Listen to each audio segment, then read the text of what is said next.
అంటాడు. ఇక మీ రాష్ట్ర ప్రభుత్వం 40% ఖర్చు పెట్టట్లే, నేనేం చేయాలా? ఈ పని మనం డబ్బులు పట్టలేదని, మాస్టర్ లేదని వదిలేదు. మళ్ళీ ఇంకోటి ఏం చేసిండు, ఇంతమంది మన గ్రామ పంచాయతీ నుంచి పని చూపించేది, ఇప్పుడు గ్రామ పంచాయతీలకు లేదు. ఇప్పుడు పని చూపించడం డైరెక్ట్గా కేంద్రమే.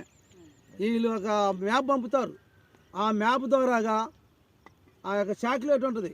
ఈ శాటిలైట్ చూపెడితే నాగన్న ఎక్కడుండు, ఓ ఆడ ఉన్నాడు, అది అక్కడ ఉంది పని, ఆడికి పోనని చెబుతాం. ఆ శాటిలైట్ ద్వారా మ్యాప్ ద్వారా పని కేంద్రం డైరెక్ట్ చూపెడితే ఆడికి మనం పోవాలి.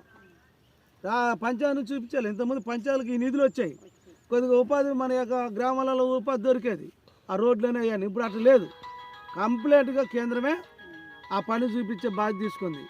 ఆ పనికి సంబంధించి అట్లా చూపెడితే వీళ్ళు పండుగ రారని చెప్పేసి మనంతా మనం మానేయాలని ఇది ఒకటి. ఇంకోటి ఏంది, 25 రోజులు పని పెంచితే నీకు బడ్జెట్లు డబ్బులు, నువ్వు కొండలోనో అన్నమో ఇద్దరికే ఉంది, రాని 4 పెడతా 5 పెడతానంటే ఆడ కొండలో అన్నం లేదా, నీకు 4 సంఖ్య కావాలా, ఏడకొస్తేనో 5 పెట్టడానికి లేదు. మరి 4 ఎట్ట పెడతావు? 25 రోజులు పనులు పెంచి ఏమిటి సుఖం?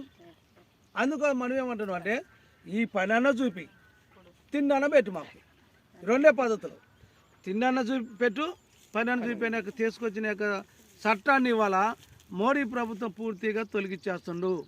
అదే కాకుండా ఈ పనికి మోడీ ప్రభుత్వం 2014లో అధికారంలోకి వచ్చిన కానుంచి ఆయన అధికారంలో రాకముందు మన గ్యాస్ రేట్ ఎంత తెలుసా? 460 రూపాయలు ఉంది గ్యాస్ రేటు.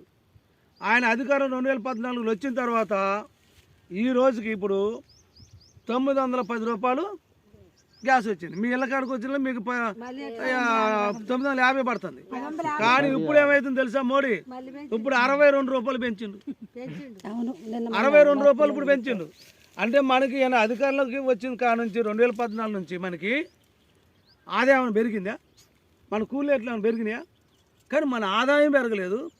రైతు పండించిన పంటకి గిట్టుబాటు రేట్లేదు, రైతు దివాలా చేస్తుండ్రు. పని చేసుకుని ఉపాధి కూలీలు వ్యవసాయ కార్మికులు కూడా పని లేకుండా నష్టపోతున్నారు.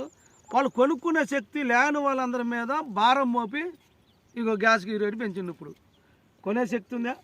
ఇప్పుడు ఫారెస్ట్ వాడు ఏం చేస్తుండు, గొడ్డల కర్ర దాటిపోవడానికి వాడు మేము కేసు పెడతాం.